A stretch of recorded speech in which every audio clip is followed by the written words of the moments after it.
Boatworks Today is a viewer-supported show. To learn more on how you can get involved and watch extended ad-free versions of these videos, please visit our website, boatworkstoday.com, and click on the top of the heading where it says Support This Show. Thank you. What is going on, everybody? I hope you are doing well. My name is Andy with Boatworks Today, and in this video I'm going to do a little bit of a demonstration and more or less give a 101 overview of some of the things that you need to know about if you're going to be working with some chop strand matting. Now, many of you have heard me say in the past that when working with chop strand matting, epoxy just really isn't the best resin of choice to use with that. You're much better off using like a poly or a vinyl. And it's one thing to hear that and just kind of say, well, okay, well, I guess you're not supposed to work with it. So I thought it would be a lot more helpful to actually do a side-by-side kind of comparison between doing a layup with a polyester resin and then also a layup using the 5-to-1 epoxy. That way you can kind of actually see what the working differences are, the characteristics, and just kind of what the overall end layup looks like. So that said, let's jump into it. So for this demonstration, I've got two panels here, and I'm going to be laying up 3 layers of 1.5 ounce chop strand matting, just basically wet on wet on wet. And the 2 resins I'm going to be using, the one is going to be the Total Boat just laminating polyester resin, and then the other is going to be the Total Boat 5-to-1 epoxy. Now, there's a couple of things that I want you to kind of key in on when you're watching the glass get wet out. The first one is I want you to kind of take note of how well the glass or the chop strand just basically pulls in the resin. That's going to be a big difference between using the polyester versus the epoxy with this type of material. Now, there's a couple of reasons why that happens. So, chop strand matting is basically, it's just random strands of glass basically glued together. And the glue that they use, at least here in the US, it's a styrene-based binder, more or less, and that's the glue that holds all the strands together.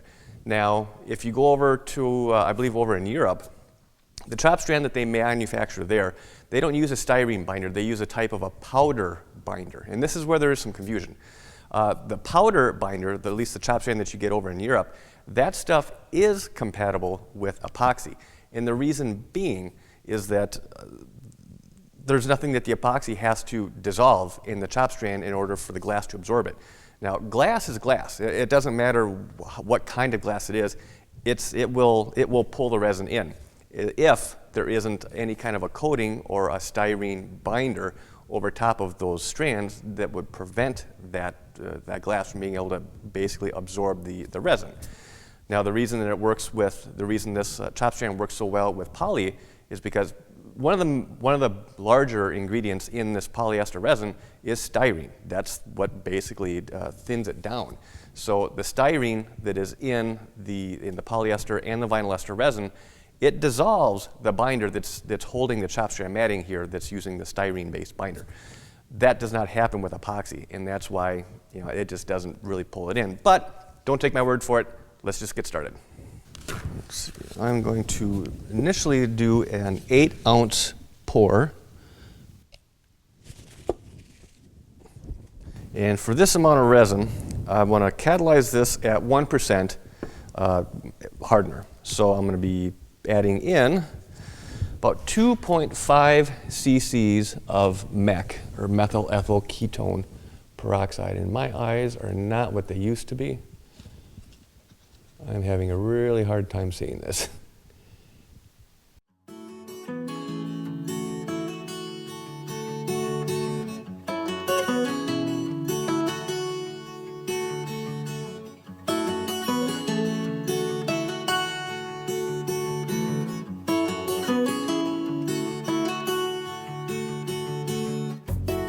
Kind of look how the glass just soaks it right in. The glass becomes, for the most part, translucent, nice and clear, and it's easy to see if there's any air trapped in there.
take a good look at that.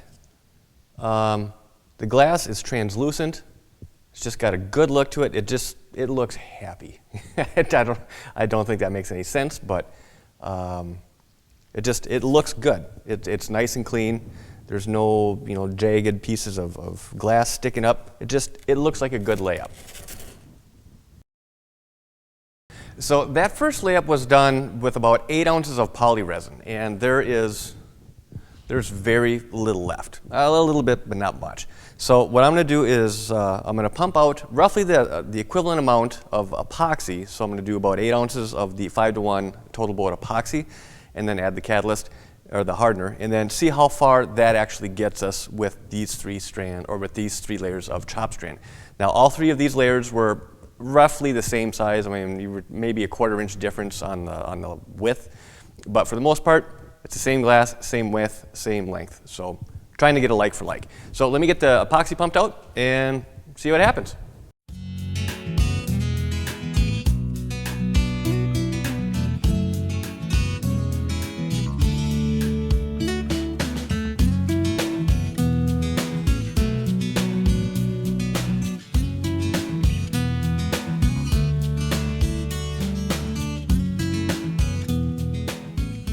Remember with the poly, how the glass just basically sucked it right in?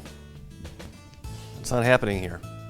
The epoxy is basically just floating on top of this glass. I mean, yeah, it will eventually soak through, but it's not going to pull it in like it does with the polyester resin.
So how do these 2 panels look? So here's the polyester resin. And as you can see, I mean, you can see through the glass, it's translucent. You can actually see the wood backer here through 3 layers of glass. 8 ounces of resin used total, actually a little bit less than 8 ounces. Now, this is the epoxy version.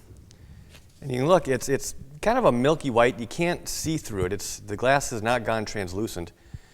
And it's much heavier. It used quite a bit more resin. In total, I had to go and do, let's see, so there's almost 10 ounces of resin, 10 ounces of epoxy compared to a little bit less than 8 ounces of polyester resin. And even then, even though I fin rolled this, it still doesn't really look like a good, clean laminate. Yeah, it's just kind of like little white pockets in there. And I could not work those out. So what all does this really mean? Well, I guess for me, I've got a couple of takeaways from this. For one, simply because I had to use quite a bit more epoxy than I did with the polyester resin, that means it's going to be a much higher percentage of resin content in there. Now, resin in and of itself, whether it's epoxy or poly or vinyl, resin by itself just does not give a whole lot of strength. The strength is in the glass, and specifically having a nice lean laminate. So even though I went through and I fin rolled this, it's still a very resin-rich laminate, and it just did not saturate well. It took, I'll have to look at the video when I'm actually going through and editing this, but I'm guessing it took twice as long to get the chop strand more or less wetted out with the epoxy versus with the poly. Less resin, went much faster, and it's a much leaner laminate. So overall, if I had to do a strength test, And maybe I will. I don't really have any scientific way of testing that, but if I can come up with kind of a crude way of testing the actual breaking strength of each of these panels, I'll do it. But if I had to put money on it, I would actually bet that the polyester resin is going to be stronger than the epoxy laminate, just because it's a much leaner laminate. So you may be saying to yourself, something just doesn't seem right. I mean, because I've always said that 1708 in epoxy work very, very well, and well, 1708 has a chopped strand backing on it. So how does that work? Well, simple. The chopped strand that's on the back of 1708 does not have the binder in it. It doesn't have any binder. And as I mentioned earlier, I mean, all types of glass will absorb pretty much any kind of resin. The difference when using epoxy and just straight chopped strand matting is that the styrene binder on there, like I said, it's just kind of like a raincoat for the epoxy. It needs that styrene to more or less melt the raincoat so that the glass can absorb it. Until that binder melts, it just kind of acts like a thin cover over the glass, preventing the epoxy from being able to absorb into the glass. Now, again, with the 1708, there is no binder. What holds everything in place is actually stitching, and that's fine. So that's why 1708 will work perfectly fine with epoxy or poly, but when it comes to just using straight up chopped strand matting, polyester really is the best way to go. So with that said, I think I'm going to wrap this video up. Consider this more of like a BWT quickie, Boatworks Today quickie video. So I hope you found the information helpful, and I hope it answered some questions. If you have any additional questions, please leave those down below, and I'll do my best to get back with you. And if you haven't subscribed already, please hit that little button down there. I'd love to have you on board. And until next time, thanks for your time. Thanks for watching. This has been a Boatworks Today production.